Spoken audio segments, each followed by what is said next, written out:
આપણી આસપાસ જે ઘટનાઓ હમણાં બની રહી છે, તમે બધા જ ન્યૂઝ વાંચતા હશો તો તમને ખ્યાલ હશે. એ જે બનાવો બની રહ્યા છે, એ જે ઘટનાઓ બની રહી છે, વાલાઓ, કોઈક આપણને કંઈક સંદેશ પહોંચાડવા માંગે છે. જો જરાક ધ્યાનથી એમાં અવાજ સાંભળવાનો પ્રયત્ન કરશો તો કોઈક કંઈક કહી રહ્યું છે. હું જ્યારે ઇઝરાયલ ઈરાનના યુદ્ધના ન્યૂઝ જોઈ રહ્યો હતો ત્યારે એ સમાચાર આપનાર ભાઈ કરતા એનો અવાજ જાણે કે હું સાંભળી જ નહોતો રહ્યો, બસ ખાલી જોઈ રહ્યો હતો. અને એ જે દ્રશ્ય હું જોતો હતો ટીવીમાં, એનાથી મારી સાથે જાણે કે કોઈક વાત કરી રહ્યા હતા. શું આવું થશે એવું મેં અગાઉ કહ્યું નથી? પ્રભુમાં વહાલાઓ,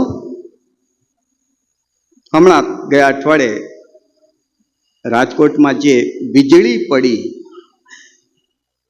ભયંકર કડાકા ભડાકા, જબરજસ્ત.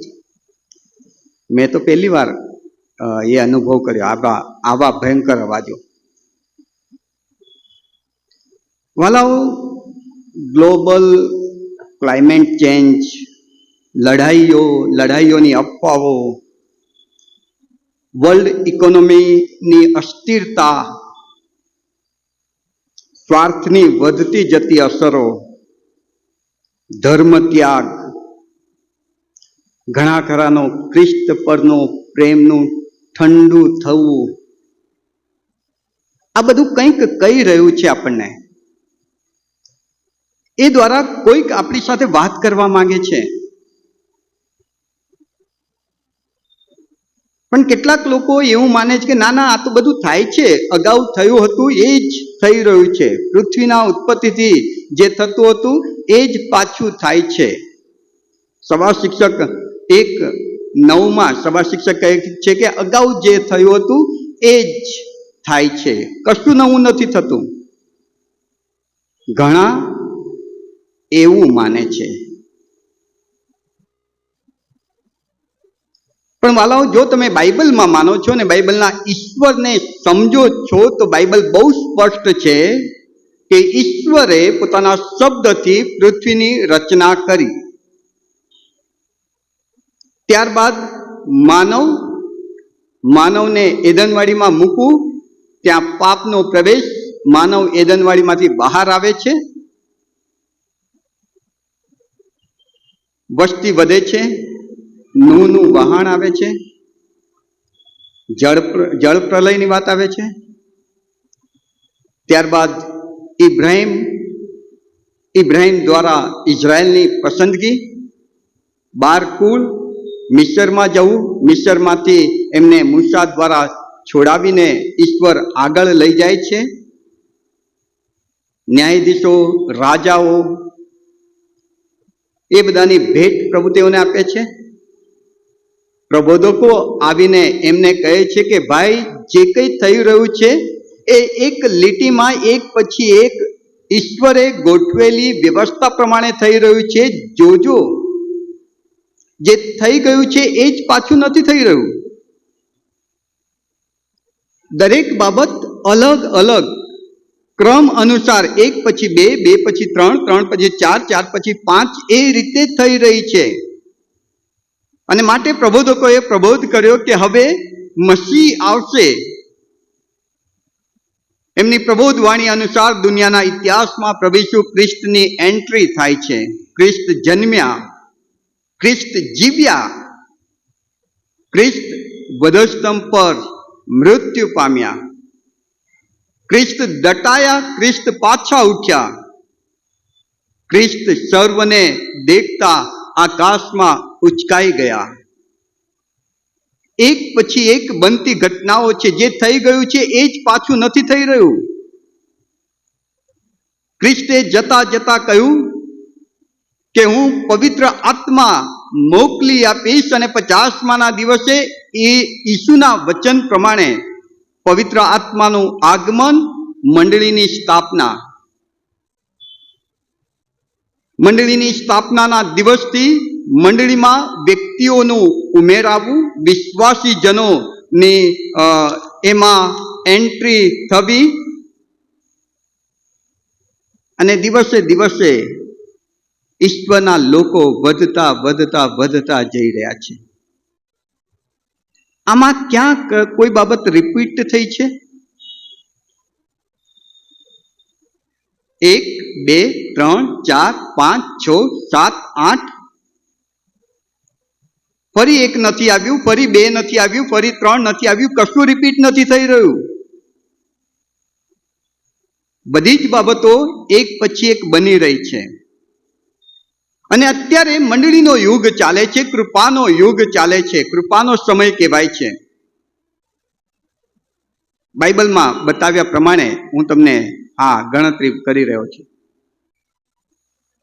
કૃપાનો સમય પછી જે ઘટના બનવાની છે, જે આ બધી ઘટનાઓ બની છે એ પ્રમાણે આપણે આગળ વધીએ તો આ મંડળીના કૃપાના સમય પછી જે ઘટના બનશે તે રેપ્ચર, મંડળીનું સ્વર્ગમાં ઉચકાઈ જવું, વિશ્વાસી જનોને જીવંત ઈશ્વર ઉચકી લેશે. ત્યારબાદ પ્રકટીકરણ 6 પ્રમાણે ખ્રિસ્ત વિરોધી એન્ટી ક્રાઇસ્ટની એન્ટ્રી થશે. 7 વર્ષનો મહાવિપત્તિ કાળ આવશે. એ 7 વર્ષના મહાવિપત્તિ કાળ 2 ભાગમાં હશે, 3.5 વર્ષનો. અને એ 7 વર્ષના અંતમાં ખ્રિસ્ત ઈસુનું પાછું આવવું, ખ્રિસ્તનું બીજું આગમન જેને કહેવાય તે થશે. શેતાનને પકડવામાં આવશે, શેતાનને બંદી બનાવવામાં આવશે. 1000 વર્ષનું પ્રભુ ઈસુ ખ્રિસ્તનું આ પૃથ્વી પર રાજ આવશે. ત્યારબાદ શેતાનને છોડવામાં આવશે. શેતાન ઈસુ અને એની સાથે જે વિશ્વાસી જન છે તેની સામે યુદ્ધ છેડશે. એ યુદ્ધમાં શેતાનને ફરી બંદી બનાવીને સદાને માટે શેતાન, સ્વાપદ અને જુઠ્ઠા પ્રબોધકને હંમેશને માટે નર્કની અગ્નિમાં નાખી દેવામાં આવશે. અને પછી ઈસુનું રાજ્યાસન, ન્યાયાસન, ન્યાય, સ્વર્ગ અને નર્ક, નવું આકાશ, નવી પૃથ્વી. પ્રકટીકરણ 21-22 પૂરું. આજ તો બાઇબલ બતાવે છે, આમાં ક્યાં કશું નવું થઈ રહ્યું છે. અને છતાંય લોકો આ બધી ઘટનાઓ જ્યારે બની રહી છે ત્યારે એમ માને છે કે આ તો થયા કરે, પહેલા થયું છે એ જ હવે થઈ રહ્યું છે, પહેલા થયું હતું એ જ હવે રિપીટ થઈ રહ્યું છે. ના, એવું નથી. અને માટે આપણે બહુ કાળજી લેવાની જરૂર છે, બહુ જ. કૃપાના સમયમાં છીએ, મંડળીના યુગમાં છીએ, અને હવે જે ઘટના બનવાની છે એ રેપ્ચર, મંડળીનું સ્વર્ગમાં ઉચકાઈ જવું.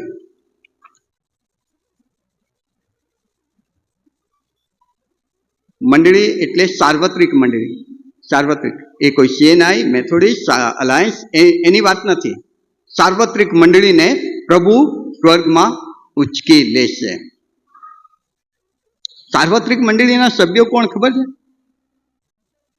જેનું બાપ્તિસ્મા થયું છે, જેણે પ્રભુ ભોજન લીધું છે, જે મંડળીની જુદી જુદી સેવામાં જોડાયેલા છે, જે દાન આપે છે, જે બાઇબલ વાંચે છે, જે પ્રાર્થના કરે છે, જે પાસ્ટોરેટ કમિટીમાં છે, એ લોકો સાર્વત્રિક મંડળીના સભ્ય છે? ના. સાર્વત્રિક મંડળીના સભ્યો આ બધું કરે છે, કરવું જ જોઈએ, કેમ કે પ્રભુનો હુકમ છે. સાર્વત્રિક મંડળીના સભ્યો આ બધી જ બાબતો કરે છે. લોકો બાઇબલ વાંચે છે, પ્રાર્થના કરે છે, બાપ્તિસ્મા લે છે, પ્રભુ ભોજન લે છે, કમિટીઓમાં સેવાઓ આપે છે. એ બધું કરવું જોઈએ અને કરે છે. પણ સાર્વત્રિક મંડળીના સભ્ય માટે જે સૌથી પહેલી બાબત જરૂરી છે તે તો એ કે એને તારણનો અનુભવ હોવો જોઈએ. પાપોની માફી એણે મેળવેલી હોવી જોઈએ.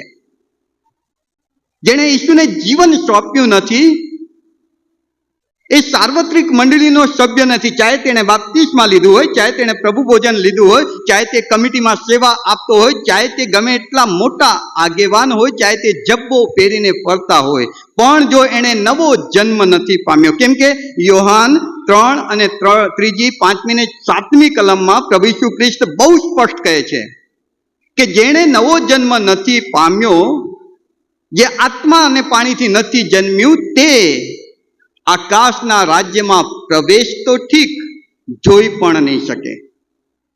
અને આકાશના રાજ્યમાં સાર્વત્રિક મંડળીને ઉચ્ચકવામાં આવનાર છે. અને એનો મતલબ કે જો મેં પ્રભુનો સ્વીકાર નથી કર્યો, જો મેં પ્રભુમાં મારું જીવન અર્પણ નથી કર્યું, જો મેં મારા પાપોની માફી નથી મેળવી, જો મેં તારણનો અનુભવ નથી કર્યો, તો હજુ પણ હું સાર્વત્રિક મંડળીનો સભ્ય નથી. અને જો હું સભ્ય નથી તો રેપ્ચર જે થવાનું છે, મંડળીનું ઉચકાઈ જવું જે થવાનું છે, એમાં કદાચ હું પડતો મુકાવું. કેમ કે હવે પછી જે ઘટના બનવાની છે, પહેલી ઘટના તે આ જ છે, રેપ્ચર. મંડળીનું ઉચકાઈ જવું. હવે જળ પ્રલય નહીં આવે, હવે પાછા પ્રભુ ઈસુ ખ્રિસ્ત નથી આવવાના. હવે જે બનવાનું છે તે રેપ્ચર છે, મંડળીનું સ્વર્ગમાં ઉચકાઈ જવું. અને આ એક એવી ઘટના છે, પેલો થેસાલોનિકી 4 અધ્યાય 13-18, પેલો કોરિન્થી 15 અધ્યાય 50-58 જે અહીં વાંચવામાં આવ્યું, એ શાસ્ત્ર પાઠ બતાવે છે કે આ એક એવી ઘટના છે કે જે અચાનક થવાની છે. એકાએક ન ધારેલા સમયમાં, ત્યાં પાઉલ જે શબ્દ વાપરે છે, આંખના પલકારામાં એકદમથી એક અવાજ આવશે રણશિંગડાનો. અને એ અવાજ હજુ આપણા કાન સુધી પહોંચે એ પહેલા મારી બાજુવાળો ઉચકાઈ ગયો હશે. આ છેલ્લું રણશિંગડું વાગતા જ મંડળી સ્વર્ગમાં ઉચકાઈ જશે. અને પછી તરત જ એન્ટી ક્રાઇસ્ટ, ખ્રિસ્ત વિરોધીનું રાજ્ય, એની એન્ટ્રી, અને 7 વર્ષનો મહાવિપત્તિ કાળ.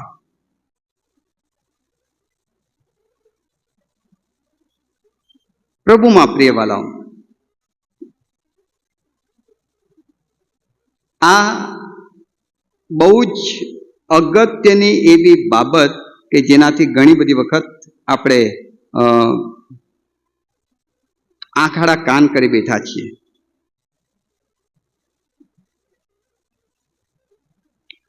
આપણને ખબર હોવું જોઈએ કે આના પછી શું થવાનું છે, તો એના માટે આપણે તૈયાર થવું પડે. ભૂલમાં રહેશું, અહીં જ રહીશું.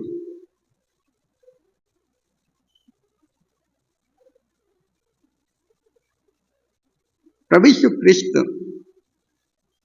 જ્યારે આ પૃથ્વી પર હતા ત્યારે એમના શિષ્યોને જિજ્ઞાસા થઈ,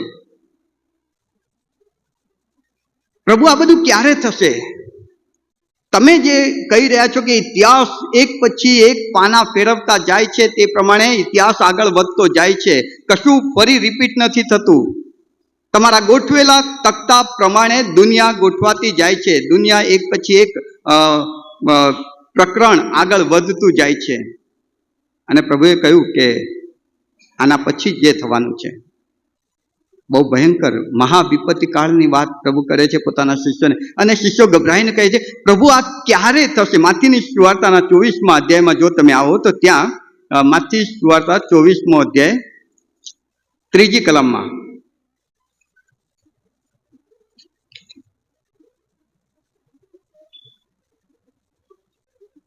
ઈસુ જૈતુનના પહાડ પર જઈને બેઠો અને એના શિષ્યો એકાંતમાં તેની પાસે આવે છે અને કહે છે કે પ્રભુ, એ બધું ક્યારે થશે અને તારા આવવાની તથા જગતના અંતની શી નિશાની થશે? 3 પ્રશ્નો ત્યાં પ્રભુ ઈસુને એ શિષ્યો પૂછી રહ્યા છે.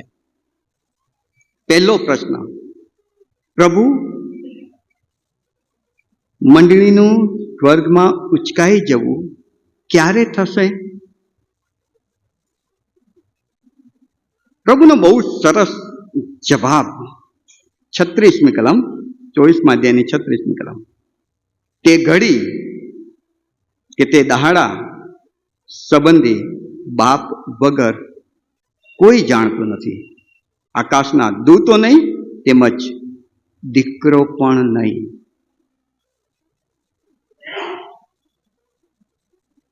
નહીં કીધું પ્રભુએ ક્યારે થશે. ચોક્કસ સમય નથી આપ્યો.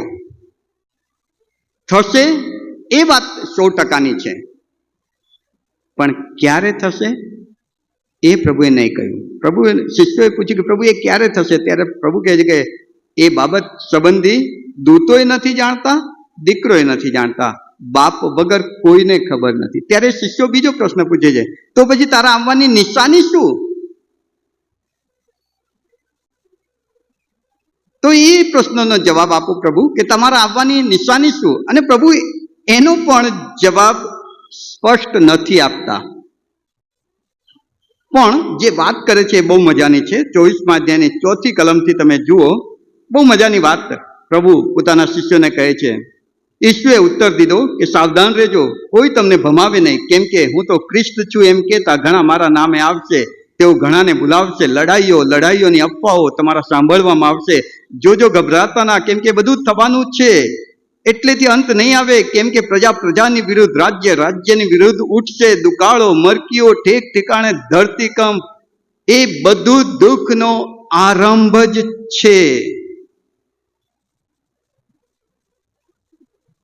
પ્રભુ ઈસુ ખ્રિસ્ત ત્યાં આગળ પ્રકટીકરણ 6 અધ્યાયથી જે થવાનું છે તે પોતાના શિષ્યોને કહી રહ્યા છે. મંડળી ક્યારે ઉચકાઈ જશે નથી કહેતા, પણ મંડળી ઉચકાઈ ગયા પછી જે પરિસ્થિતિ આવવાની છે તે કહી રહ્યા છે કે જોજો, રખીને પડતા મુકાય તમે, અને જો પડતા મુકાશો તો બહુ ભયંકર હાલત થશે. દુકાળ, મરકી, અંધાધૂંધી, લડાઈઓ, એન્ટી ક્રાઇસ્ટ દ્વારા સતાવણી, ભયંકર સતાવણી, એટલી હદે કે પ્રકટીકરણ એમ કહે છે કે લોકો મોત માંગશે.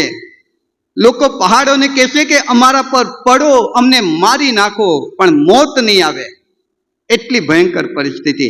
ઈસુ પોતાના શિષ્યોને એમના પૂછેલા પ્રશ્નોનો જવાબ આ રીતે આપે છે. એમ નથી કહેતા કે ક્યારે થશે, પણ એ થયા પછી જે પરિસ્થિતિ સર્જાશે તે આવી હશે. માટે ડરો, માટે બીક લાગવી જોઈએ કે મારે પરિસ્થિતિમાં નથી પડવું. અને જો એવો વિચાર આવતો હોય ને તો સાર્વત્રિક મંડળીના સભ્યો બનો. તારણનો અનુભવ, પાપોની માફી, ખ્રિસ્તમાં નવો જન્મ, એકમાત્ર એ રસ્તો કે જે દ્વારા મંડળી ઉચકાઈ જશે. કેમ કે મંડળી ઉચકાશે પછી જ એ સતાવણી, એ ભયંકર દુઃખો. વાલાઓ, પ્રભુએ આ બધું જે એન્ટીક્રાઇસ્ટના આગમન પછી થનાર છે એ કેમ કહ્યું ખબર છે? એ તો મોટું પિક્ચર છે, પણ જ્યારે ટ્રેલર તમારી સામે આવીએ ત્યારે ચેતી જજો કે હવે પિક્ચર શરૂ થવાની તૈયારીમાં જ છે. લડાઈઓ, દુકાળો, મરકી, પ્રેમનું ઠંડાપણું, ઇકોનોમીનું ડગમગાઈ જવું, મોટું પિક્ચર, પણ અત્યારે એનું ટ્રેલર ટીવી પર આવે છે. વાલાઓ, વિશ્વ 2 ભાગમાં વેચાઈ રહ્યું છે. તખતો ગોઠવાઈ રહ્યો છે. વિશ્વ યુદ્ધ ગમે ત્યારે થઈ શકે છે. ગમે ત્યારે પૃથ્વીનું ચિત્ર બદલાઈ શકે છે. પિક્ચરની શરૂઆત થાય એ પેલા ટ્રેલર, અને ટ્રેલર જોઈને ચેતી જજો. પ્રભુ પોતાના શિષ્યને એમ કહી રહ્યા છે, હું તમને તારીખ નહીં કહું, હું તમને મંડળી ક્યારે ઉચકાઈ જશે એની કોઈ નિશાની નહીં આપું. એ ઉચકાઈ ગયા પછી જે થશે એ કહું છું કે જેથી કરીને તમે જાગતા રહેજો. અને જો એ મોટા પિક્ચરના જે બાબતોથી મેં તમને સજાગ કર્યા છે એનું ટ્રેલર થતા જુઓ ને તો વધારે જાગૃત થઈ જજો. કેમ કે જે નથી જાગૃત થતા, જે એમ માને છે કે ના ના ના ના જે થયું છે એ જ થશે, એમના માટે પ્રભુ ઈસુ ત્યાં બહુ ગજબના બે શબ્દો વાપરે છે. બહુ ગજબના બે શબ્દો છે. 24મા અધ્યાયની 48મી કલમ માંથી 24 અને 48 બહુ ગજબના બે શબ્દો પ્રભુએ ત્યાં વાપર્યા છે એ લોકોને માટે. પણ જો કોઈ ભૂંડો ચાકર પોતાના મનમાં કહે કે મારા ધણીને આવતા વાર છે, હજુ ઈસુ ક્યાં આવવાના? અરે ઈસુ આવવાના જ નથી. જે થઈ રહ્યું છે એ જ થાય છે. માણસ જન્મે છે, મોટો થાય છે, પાપ કરે છે, મરી જાય છે. પલક સાહેબ એના દફનવિધિ વખતે કહે છે બહુ સારો માણસ સ્વર્ગમાં જશે. એ ક્યાં જશે આપણે બધા જ જાણતા હોઈએ છીએ, કેમ કે એમનું જીવન આપણી સામે હોય છે. પાછો બીજો જન્મ લે છે, મરી જાય. એવું જો તમે માનતા હો ને તો તમારી ભૂલ છે. ઇતિહાસ સીધી લીટીમાં આગળ વધી રહ્યું છે. પ્રભુ તો બહુ ગજબનો શબ્દ વાપરે છે, બહુ કઠોર શબ્દ, કે જે માણસ એવું માને છે કાંઈ નથી થવાનું, ભૂંડો ચાકર. ભૂંડો ચાકર કોને કહેવાય ખબર છે? નકામો, જેના માટે અફસોસ કરવો પડે. દેવ આપણા માટે અફસોસ કરશે કે આને મેં આ ખોટી જગ્યા રોકી રહ્યો, એની પાછળ મેં આટલી મહેનત કરી, એના પર ફળ આવે માટે સતત હું એના માટે પ્રયત્ન કરતો હતો, એક પણ ફળ હજુ નથી આવ્યું. અફસોસ થાય જેના માટે. તમારા ને મારા જીવનને જોઈને જો પ્રભુને અફસોસ થતો હશે તો આપણે ભૂંડા ચાકરો છીએ કે જે ફળ નથી આપી રહ્યા. કેમ કે આપણે એવું માનીએ છીએ ક્યાં એ કુહાડો મારશે, ક્યાં એ મને કાઢીને ફેંકી દેવાના છે, કોની તાકાત છે, કોણ મને ટચ કરી શકે? ભૂંડો ચાકર, અફસોસ. એની તાકાત, એની શક્તિ, એને આપેલા તાલંત ખોટી જગ્યાએ વાપરી રહ્યો છે. પ્રભુએ એને જે કંઈ આપ્યું છે એનો ઉપયોગ કરીને એ પ્રભુની મંડળીને એટલું ગજબનો આશીર્વાદિત બની શકે છે. પણ જો એ જગ્યા રોકીને બેઠા છે, મંડળીના ઈશ્વરને ફળ નથી મળતા. ભૂંડો ચાકર, નકામો ચાકર, અફસોસ. બીજો જે શબ્દ વાપર્યો છે પ્રભુએ બહુ ગજબનો 24મા અધ્યાયની 51મી કલમમાં, માફ કરજો ખોટું લાગે તો, પણ આ તો બાઇબલ કહે છે. 51મી કલમમાં પ્રભુ કહે છે કે એને કાપી નાખશે, એનો ભાગ ઢોંગીઓની સાથે. ઢોંગી શબ્દ કોના માટે વપરાય તમને ખબર છે? નાટકબાજ. બાઇબલ લઈને ફરે અને ઢોંગ, અંદર કંઈક જુદું, બહાર કંઈક જુદું બતાવે. ઢોંગ, છેતરપિંડી. અરે કોને છેતરો છો? કોની સામે નાટક કરી રહ્યા છો? જે હૃદયના વિચારને વેગળેથી પારખી લે છે એવા ઈશ્વરની સામે. પ્રભુ કહે છે કે જ્યારે મંડળી ઉચકાઈ જશે ત્યારે આ ઢોંગી, નાટકબાજ, છેતરપિંડી વાળો, આત્મિકતા બતાવે પણ આત્મિકતા છે નહીં એવો વ્યક્તિ પડતો મુકાશે. મંડળી ઉચકાઈ જશે, એવો વ્યક્તિ પડતો મુકાશે. ત્યારે બીજા એમ કહેશે, હો પાદરી સાહેબ, તમે બી અહીં જ રહી ગયા?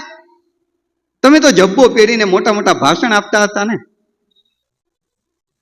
હો કમિટી સભ્ય, તમે અહીં રહી ગયા?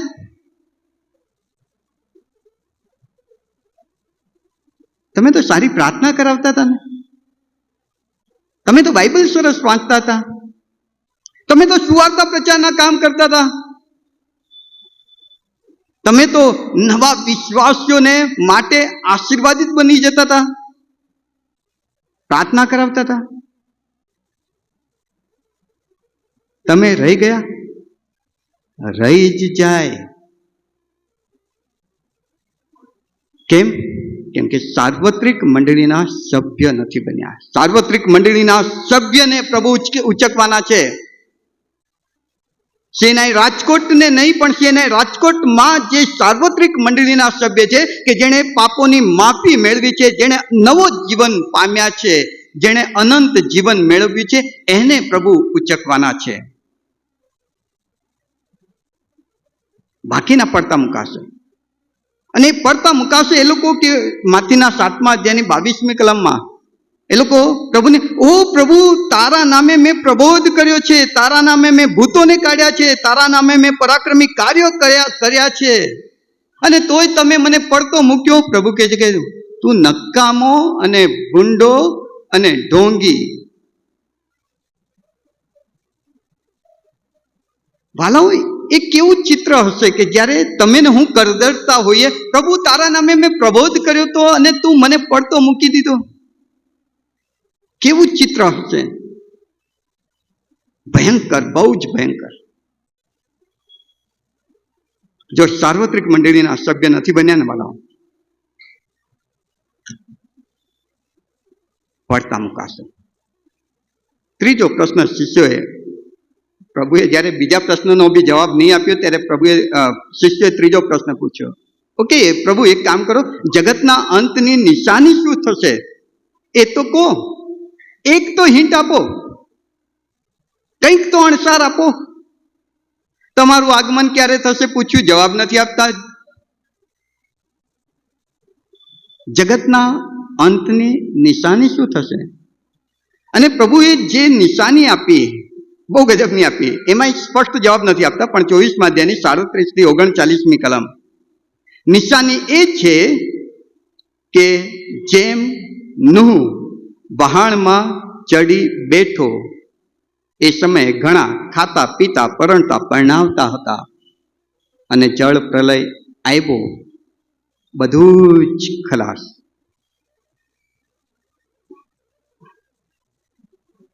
નિશાની શું આપી ખબર છે? નું જળ પ્રલયમાં, નું વહાણમાં ચડી બેઠો, આ નિશાની. હવે આ નું ક્યાં છે તમને ખબર છે? તમારો બાજુવાળો વ્યક્તિ નું હોઈ શકે. જો આજે અત્યારે એણે આ વચન સાંભળીને પ્રભુનો સ્વીકાર કર્યો તો એ વહાણમાં બેસી ગયો, અને જળ પ્રલય આવશે પહેલા વહાણમાં બેસેલા સુરક્ષિત થઈ જશે, અને આપણે તણાઈ જઈશું. નૂહ વહાણમાં બેસી ગયો અને જળ પ્રલય આવ્યો. કદાચ શક્ય છે કે તમારું તારણ થાય. પિતરની મંડળીને જ્યારે પ્રશ્ન થયો, પિતર આગેવાન હતો ત્યારે મંડળીમાં આ પ્રશ્ન હતો, પિતર, પ્રભુના આગમનનું શું થયું? એ તો લાગતું નથી પ્રભુ આવશે. પિતરને જ્યારે મંડળીવાળાએ આવું કીધું ત્યારે પિતર શું જવાબ આપ્યો ખબર છે? પ્રભુનું આગમન કેન્સલ નથી થયું, ટળી રહ્યું છે, પોસ્ટપોન થઈ રહ્યું છે. કેમ ખબર છે? તમારા તારણને માટે. તમે જેમ તારણ પામીને વહાણમાં ચડી બેસશો, પ્રભુ મંડળીને ઉચકી લેશે અને એમાં તમારી ગણના થાય ને એવી એની ઈચ્છા છે, માટે રાહ જુએ છે. વાલાઓ, તમારો બાજુવાળો આજે પ્રભુનો સ્વીકાર કરીને તારણની નાવમાં ચડી બેસે એ પહેલા તમે એ તારણની નાવમાં ચડી બેસો. નું વહાણમાં બેઠો, જળ પ્રલય આવ્યો. અને જે વહાણમાં ચડી બેસે છે એમના માટે બે શબ્દ વાપર્યા છે માથેની સુવાર્તામાં. એ જ્યારે પ્રભુ આ વર્ણન કરી રહ્યા છે, 24મો અધ્યાય વાંચજો, બહુ મજાનો અધ્યાય છે. 24મો અધ્યાય ને પ્રકટીકરણ સાથે વાંચજો, બહુ મજાનો અધ્યાય. જે બચી ગયા તેમના માટે પહેલો શબ્દ 45મી કલમમાં,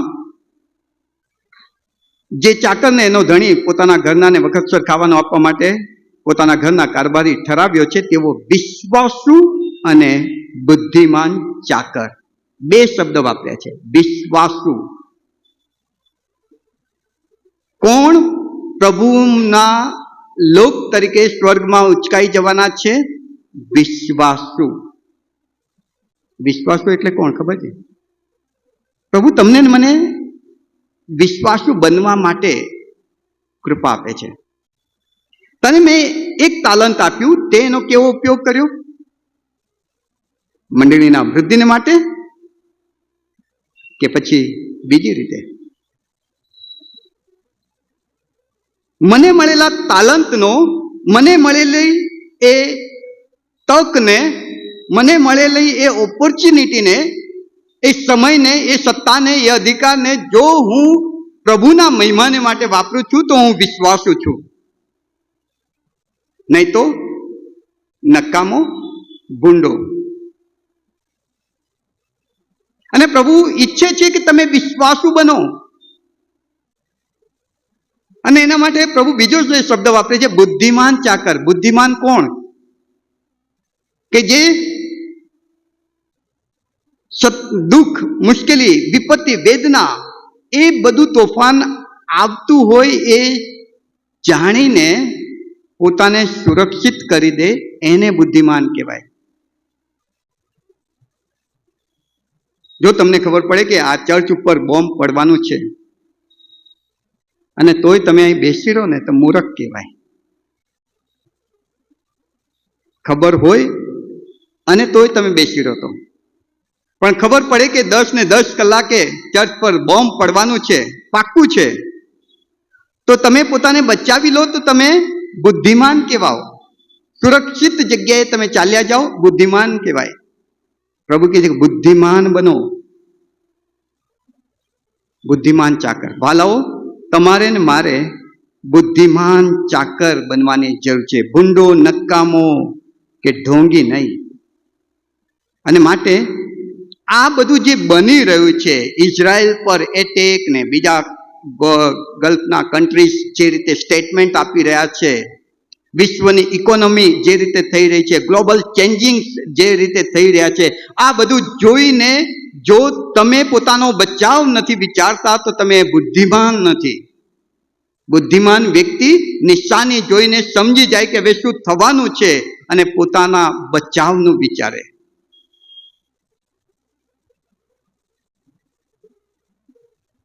અંતિમ ઘટનાઓ બહુ ભયંકર હશે વાલા.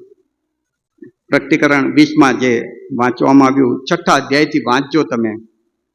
મંડળીનું સ્વર્ગમાં ઉચકાઈ જવું, ત્યારબાદ ખ્રિસ્ત વિરોધીનું આગમન, 7 વર્ષનો વિપત્તિકાળ, યરુશાલેમનું મંદિર ત્રીજી વાર બંધાય અને એ મંદિરની અંદર ઉજ્જળની અમંગળપણાની નિશાની જોવામાં આવે. પવિત્ર જગ્યાએ એન્ટીક્રાઇસ્ટ પોતાને ત્યાં મૂકીને પોતાની મૂર્તિ પૂજા શરૂ કરાવે. 666ની નિશાની બધાને ફરજિયાત લેવડાવે.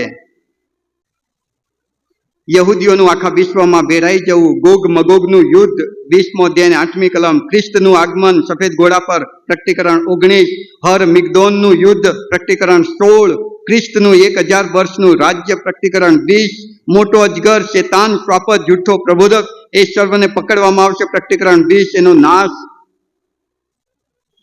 પછી સ્વર્ગ, નર્ક અને નવું યરુશલેમ, નવું આકાશ, નવી પૃથ્વી. આ બધું જ આની અંદર આપી દીધું છે. આ બધું જ આપી દીધું છે. અને બુદ્ધિમાન ચાકર એ નિશાનીઓ જોઈને પોતાની સુરક્ષાનું વિચારી લે છે. પણ આ બધું બનશે એ પહેલા જે પહેલી ઘટના બનવાની છે, જે પહેલી બીના બનવાની છે, જે પહેલો બનાવ બનવાનો છે, તે તો રેપ્ચર છે. રેપ્ચર. હવે ઘણા લોકો રેપ્ચર અને ખ્રિસ્તનું બીજી વારનું આવવું એ બે એક જ સમજે છે. એક નથી. હું આ બરાબર ધ્યાનથી સાંભળજો. ખ્રિસ્તનું બીજી વારનું આવવું એ એક અલગ ઘટના છે. એ મહાવિપત્તિ કાળ જે 7 વર્ષનું છે એના મધ્ય ભાગમાં, એના એન્ડિંગમાં થવાનું છે. અને રેપ્ચર, મંડળીનું સ્વર્ગમાં ઉચકાઈ જવું, એ મહાવિપત્તિ કાળ શરૂ થાય એ પહેલા બનવાની ઘટના છે. આ બે અલગ અલગ બાબતો છે. થોડાક તફાવત તમને કહી દઉં તો તમને ખ્યાલ આવશે કે આ બે અલગ અલગ બાબત છે. અને જે કહી રહ્યો છું એ બાઇબલ આધારિત કહી રહ્યો છું. અને માટે તમે બાઇબલ, મારું કોમ્પ્યુટર બગડ્યું હોવાના કારણે પીપીટી નથી બનાવી શક્યો, નહીં તો અહીં સ્ક્રીન ઉપર મૂકી દેતો હું, તો આપણો સમય એટલો બચી જતો. પણ મોડે બોલવાનો પ્રયત્ન કરીશ, જેથી જરા ઝડપી બોલીશ. તો તમે રેફરન્સ જો ન લખાય તો તમે મારા આ નોટ્સની કોપી પાછળથી લઈ શકો છો. રેપ્ચર શું છે? રેપ્ચર વિશ્વાસીઓનું રૂપાંતર. 1 કોરિન્થી 15:50-51. સાર્વત્રિક મંડળી કે જેને પ્રભુ ઉચકી લેવાના છે એના જે સભ્ય છે, રેપ્ચરમાં આ શરીર એક નવા શરીરમાં રૂપાંતર થઈ જશે. સ્વર્ગીય શરીર, દૈવીય શરીર. એક પલમાં આ શરીર બદલાઈને એક નવું શરીર મળશે અને એ સ્વર્ગમાં ઉચકાઈ જશે.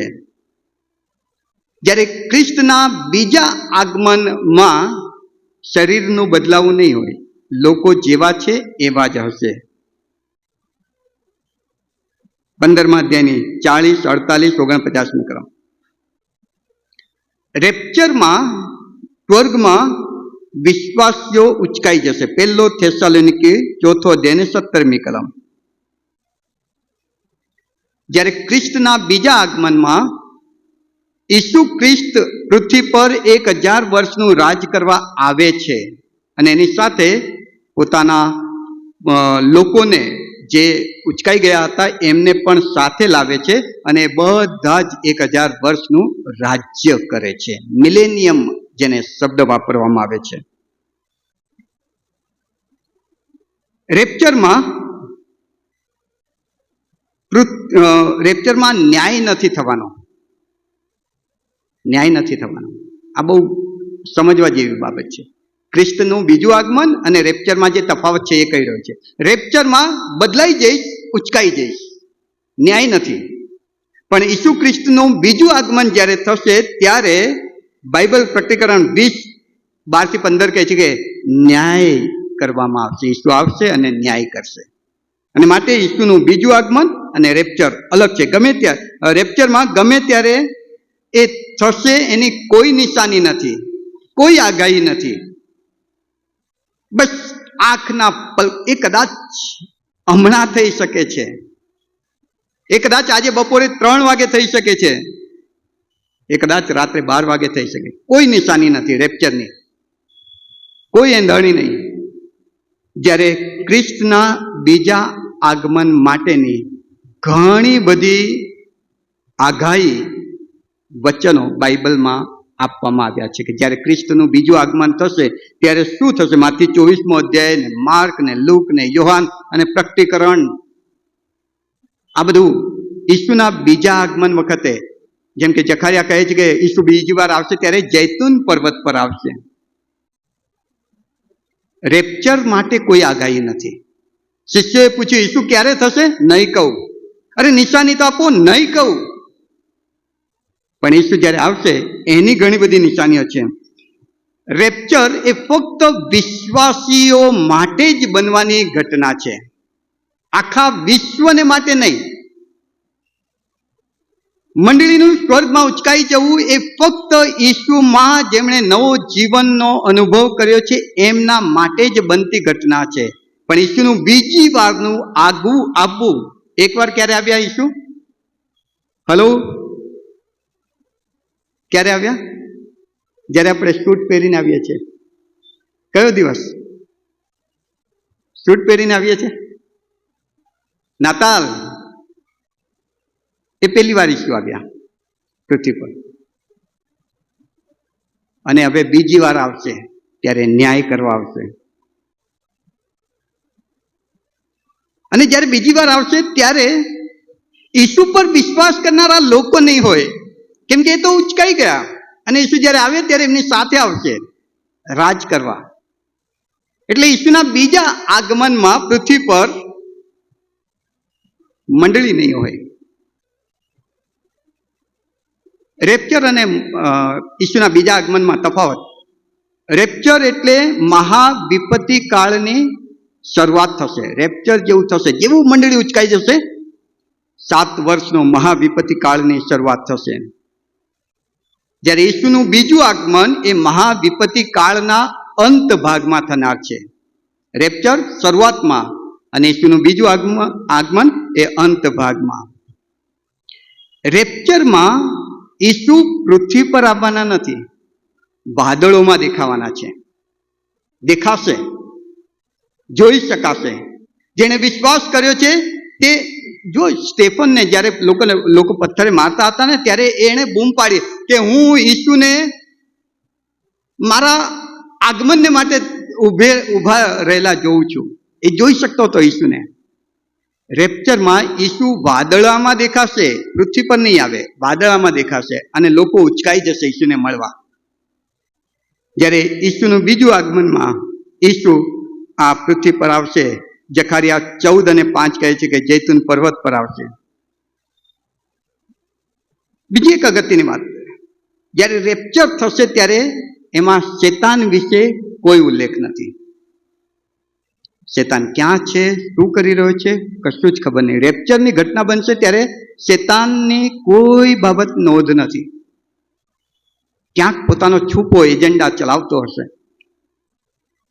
પણ જ્યારે ઈસુનું બીજું આગમન થશે ત્યારે બાઇબલ કહે છે કે શેતાનને પકડવામાં આવશે, એને બંદી બનાવવામાં આવશે, એને પૂરી દેવામાં આવશે. 1000 વર્ષનું રાજ કરવામાં આવશે, ને પછી પાછો એને છોડવામાં આવશે, એનો ન્યાય કરવામાં આવશે અને એને સદાકાળના અગ્નિમાં એટલે નર્કમાં નાખી દેવામાં આવશે.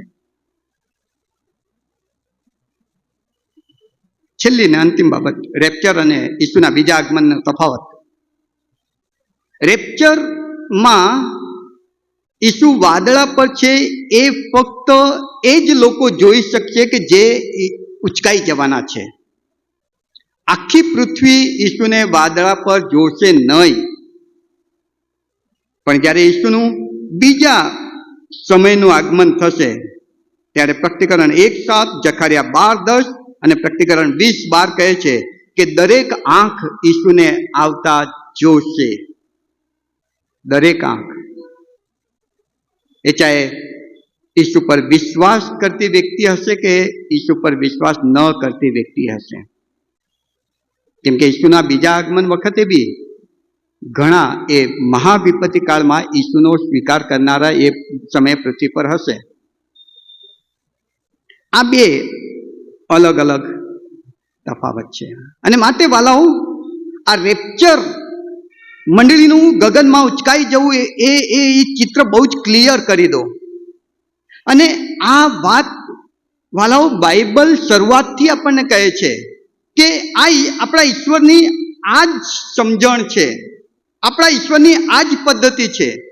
આપણો ઈશ્વર આવો જ છે કે સતાવણી આવે, દુઃખ, મુશ્કેલી ને મહાવિપત્તિ આવે એ પહેલા પોતાના બાળકને એ ઉચકી લે છે. કેમ કે પ્રેમાળ પિતા છે, મને પ્રેમ કરે છે. જળ પ્રલય આવે એ પહેલા નૂહને અને એના પરિવારને પ્રભુએ સુરક્ષિત બનાવી દીધા. ઈબ્રુ 11:7 કહે છે. ત્યારબાદ બાઇબલમાં આગળ વધો, ઉત્પત્તિ 19 સદોમ અને ગમોરાનો નાશ કરે એ પહેલા પ્રભુએ લોતને એના પરિવારને કહ્યું કે તમે બહાર નીકળો, તમે મને ઓળખો છો, હું તમને પ્રેમ કરું છું, તમે મારા બાળકો છો, હું તમને બચાવવા માંગુ છું. તમે લોતને ત્યાં સુધી, લોત તું ઉતાવળ કર, જલ્દી કર, આજે જ તારણ છે, આજે જ પ્રભુનો સ્વીકાર કરી લો, તું જલ્દી કર. અને લોતને બહાર કાઢ્યા પછી સદોમ અને ગમોરાનો નાશ. આગળ વધશો બાઇબલમાં, નિર્ગમન 12મા અધ્યાયમાં યરીખો શહેરને જ્યારે ઇઝરાયલ જીતવા જઈ રહી હતી ત્યારે યહોશુઆની આગેવાનીમાં એ ઇઝરાયલમાં જે બીજી પ્રજાઓ રહેતી હતી એમને મારી નાખીને ખલાસ કરીને કાઢી મૂક્યા. હવે એમાં યરીખો જીતવાનું હતું. ત્યારે એક રહાબ નામની સ્ત્રી, એણે યહોશુઆ અને એમના માણસોને મદદ કરી હતી, નાની મદદ. પ્રભુ નાનું કામ પણ ભૂલતા નથી. જો તમે આજે એક રાઈના દાણા જેટલો એના પર વિશ્વાસ કરો છો ને, તમને બચાવી લેશે. અહીં રાહાબે એક નાનું કામ કર્યું અને યરીખોનો નાશ કરતા પહેલા રાહાબને યરીખોમાંથી સુરક્ષિત બહાર લઈ જવામાં આવી અને પછી એ યરીખોનો નાશ કરવામાં આવ્યો. આ આપણો પ્રભુ છે, આ આપણો ઈશ્વર છે.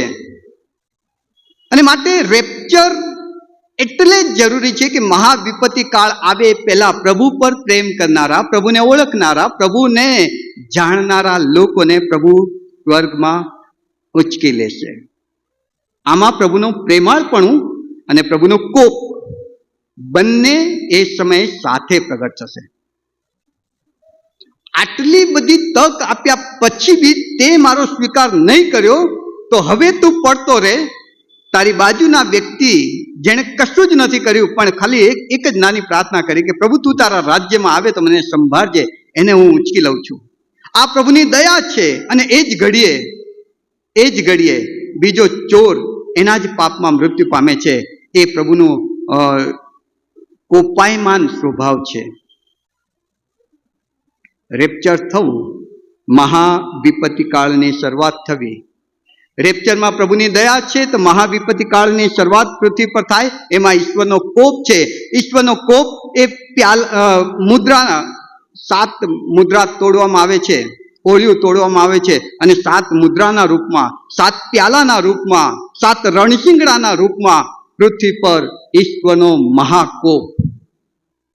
પણ એ પહેલા પ્રભુની દયા મંડળીનું ઉચકાઈ જવું. પ્રભુમાં વાલાઓ,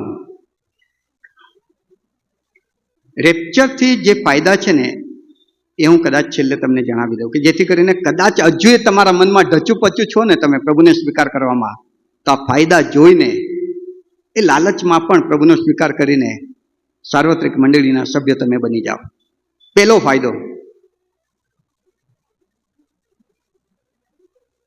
રેપ્ચર કે મંડળીનું ગગનમાં ઉચકાઈ જવું, એમાં પ્રભુ પોતાના લોકને આવનાર કોપ અને સાર્વકાલિક નર્કથી બચાવે છે. બહુ જ મોટો ફાયદો.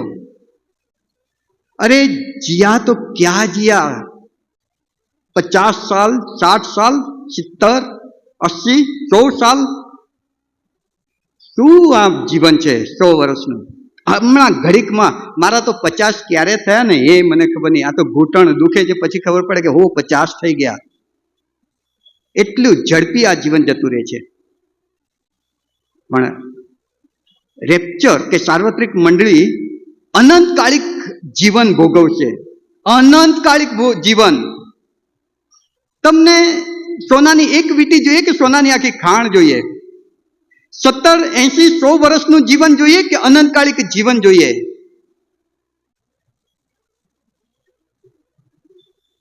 પ્રભુ આવનાર કોપથી પોતાના લોકને બચાવી લેશે. અને માટે આ રેપ્ચરનો ફાયદો છે કે આવનાર કોપથી મારે બચવું છે. પ્રભુ મારે નથી રીબાવવું. પ્રભુ મારે એન્ટી ક્રાઇસ્ટના આધીનતામાં નથી જીવવું. પ્રભુ મારે 666ની છાપ અહીં નથી લેવી.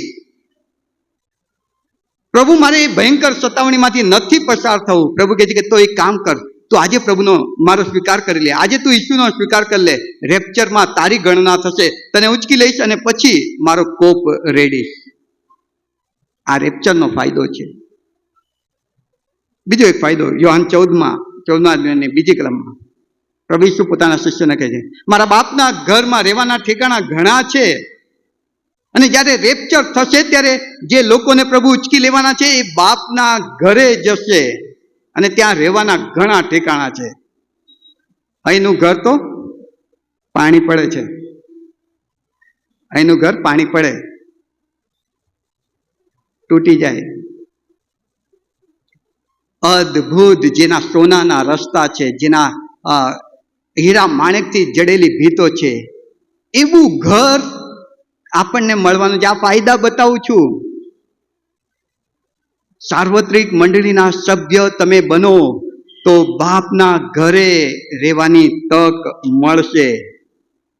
ત્રીજું, 1 કોરિન્થી 15 છે તે પ્રમાણે, જો તમે સાર્વત્રિક મંડળીના સભ્ય બનો છો તો રેપ્ચર આપણા માટે છે. ગગનમાં ઉચકાઈ જવું આપણા માટે છે. અને જે ઉચકાઈ જનાર છે એના શરીરનું રૂપાંતર થશે. આ માટીનો બનેલો દેહ, પાઉલ મંડળીને કહે છે કે રક્ત અને માંસ દેવનું રાજ્ય પામી શકતા નથી. અને માટે શું થશે કે એક ક્ષણમાં, આંખના પલકારામાં તમારા શરીરનું રૂપાંતર થશે. એક નવું શરીર મળશે. આ શરીર રોગોથી ભરેલું, આ શરીર વધે છે, ગરડું થાય છે, આ શરીરમાં વેદના છે, આ શરીરમાં બહુ બધી મર્યાદા છે.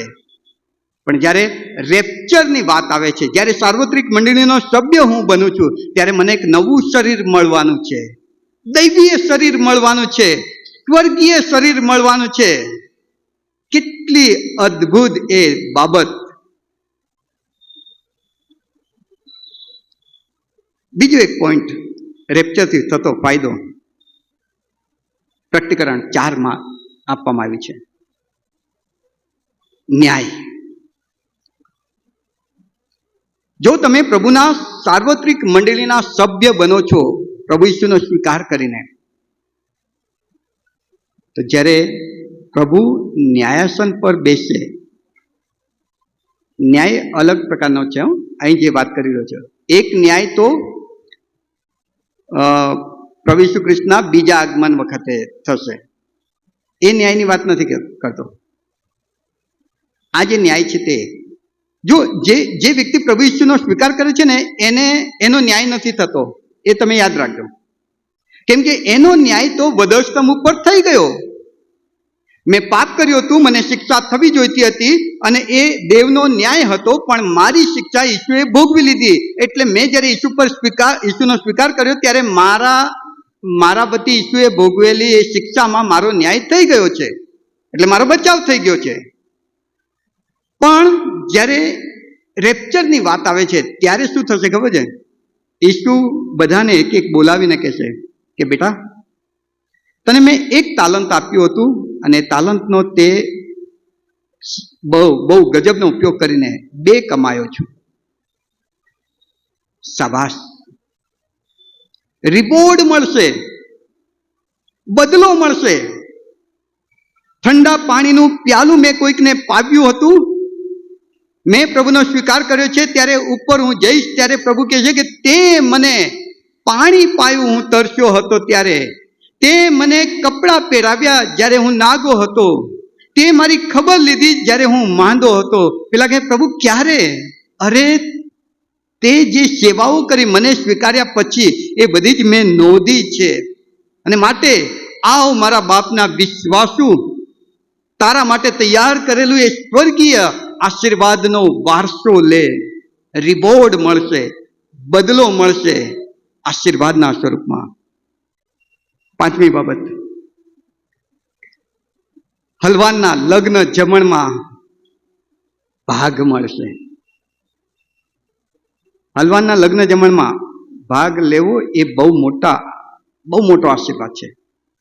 જે જીવનના ઝાડનું ફળ ખાવાનું એદનવાડીમાં આદમ અને હવા ચૂકી ગયા હતા, એ ફળ ખાવા માટે પ્રભુ મને આપવાનો છે.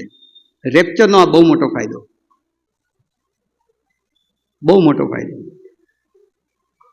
જીવનના ઝાડનું ફળ હલવાનના લગ્ન જમણમાં. બીજી એક વાત, પ્રભુ ઈસુ સાથે 1000 વર્ષનું રાજ્ય કરવાની તક મળશે. ઉચકાઈ જઈશ, પછી સતાવણીનો સમય 7 વર્ષનો, અને પછી ઈસુનું આગમન થશે ત્યારે ઈસુ મને એમની સાથે લાવશે અને ઈસુ રાજા તરીકે આ પૃથ્વી પર રાજ કરવાના છે. અને મને એક કસ્બો, એક તાલુકો, એક જિલ્લો, એક રાજ્ય, એક દેશ, જેવું મેં ઈસુ માટે કામ કર્યું છે એવો એરિયો સોંપવામાં આવશે કે જેમાં હું કલેક્ટર હોઈ શકું, જેમાં હું મંત્રી હોઈ શકું, જેમાં કદાચ હું રાજા હોઈ શકું. મને નહીં ખબર. કેટલું ગજબનું આશીર્વાદ યાર. એના માટે શું કરવાનું છે? એક જ વાત, પ્રભુ ઈસુનો સ્વીકાર. બહુ બધી વાતો મારે તમને કહેવી છે, પણ સમયના અભાવે કદાચ એ બધી વાતો હું તમારી સમક્ષ મૂકી શકતો નથી. પણ એક વિનંતી જરૂર કરીશ આજે, ઈસુનો સ્વીકાર કરી લો. આ જીવન ટૂંકું છે. લડાઈ ઝઘડામાં ક્યાં સમય વેડફી રહ્યા છો? બધું જ અહીં રહેશે, બધું જ મૂકીને જવાનું છે. એક જ વસ્તુ કામ લાગશે, પ્રભુ ઈસુનો સ્વીકાર. એ જ મને સ્વર્ગમાં લઈ જશે. એ જ મને એના બાળક બનાવીને એ બધા જ આશીર્વાદો આપશે. નવું શરીર, નવું ઘર, નવું ખોરાક, નવો આશીર્વાદ, નવી પોસ્ટ. અહીં તો તમે ફક્ત બહુ તો પાસ્ટોરેટ કમિટી કે ઈસી કે પછી સિનડ લેવલની કોઈ સેવા હોય ત્યાં સુધી જઈ શકો છો. પણ જ્યારે ઈસુ 1000 વર્ષનું રાજ કરવા આવશે ને, ત્યારે જે ઈસુ પર વિશ્વાસ કરનારા હશે એમને તો મોટાના મોટા દેશ રાજ કરવા માટે સોંપવામાં આવશે. પ્રભુનો સ્વીકાર કરી લો. પ્રભુ તમને મને એના માટે કૃપા આપે. પ્રાર્થનામાં નમીએ. પ્રભુ, અમે તમારો ખૂબ આભાર માનીએ છીએ. તમે પ્રભુ આજે ફરી એકવાર અમારી સાથે વાત અને વ્યવહાર કર્યો છે. અમે ઘણી બધી વખત આ 70-80 વર્ષના જીવનની બાબતો વિચારીએ છીએ અને એના કારણે તમારી વિરુદ્ધ બંડ પુકારી બેસીએ છીએ, તમારી વિરુદ્ધ પાપ કરીએ છીએ. પ્રભુ, તમે આજે ફરી અમને ચેતવ્યા, જણાવ્યું કે મંડળીનું ઉચકાઈ જવું એ હવે પછી બનનારી તમામ ઘટનાઓમાં સૌથી પહેલી ઘટના છે અને એ ગમે ત્યારે બની શકે છે. અને એના માટે યોહાન 3 પ્રમાણે અનંત જીવનનો આશીર્વાદ મેળવવા નવો જન્મ જરૂરી છે. આજે પ્રભુ, હું તમારો સ્વીકાર કરું છું.